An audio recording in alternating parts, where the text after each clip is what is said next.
Kam se ubírá navrhování a realizace projektů ve stavebnictví, strojírenství a dalších odvětvích? O tom byl 22. ročník konference CAD Forum, který uspořádali společnosti Arcans a Autodesk 30.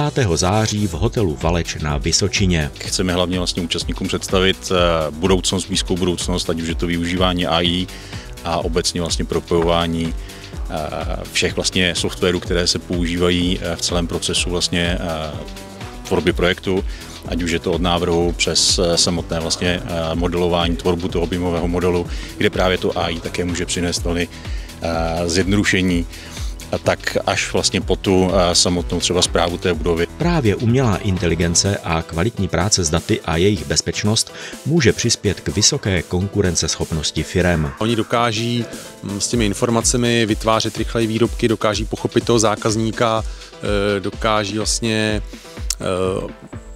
naplnit očekávání těch svých zákazníků. Je potřeba vlastně mít tu připravenou tu datovou základnu k tomu, aby se na to ty modely daly využívat. A to potom vlastně pomáhá firmám automatizovat činnosti, být vlastně kreativnější, umožňuje jim to přicházet vlastně s novými nápady, což je vlastně v této oblasti vlastně designu a návrhu výrobků klíčový. To potvrzují i zástupci výrobních společností. Tady vidím to propojení, protože to, co konstruktéři nakreslí, vlastně výroba musí vyrobit.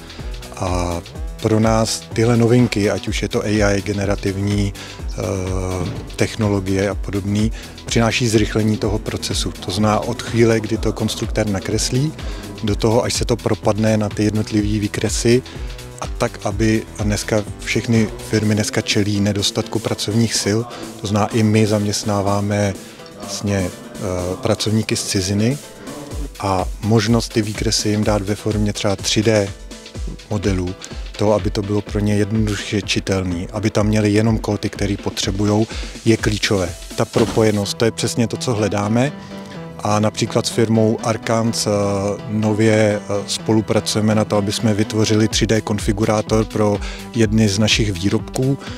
A protože nejsme sériová výroba, tak je to mnohem složitější. Jsme zakázková výroba a je důležité pro ty konstruktéry dostat nástroj, který jednoduše oni zadají, co by chtěli, zadají parametry na nějakém modelu a výsledkem budou výrobní výkresy, ale i výkresy třeba pro zákazníky. Na konferenci se představil i tým mezinárodní soutěže Formula Student z Technické univerzity v Liberci, který se letos v Polsku umístil na 2. místě v kategorii spalovacích motorů. Jedná se vlastně o studentský projekt, kdy studenti staví právě takovéhle závodní monoposty, což je vlastně mezinárodní soutěž Formula Student.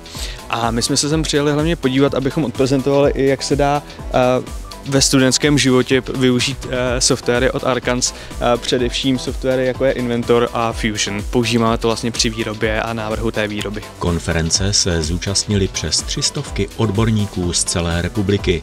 Představovala tak i jedinečnou možnost výměny praktických zkušeností a networkingu.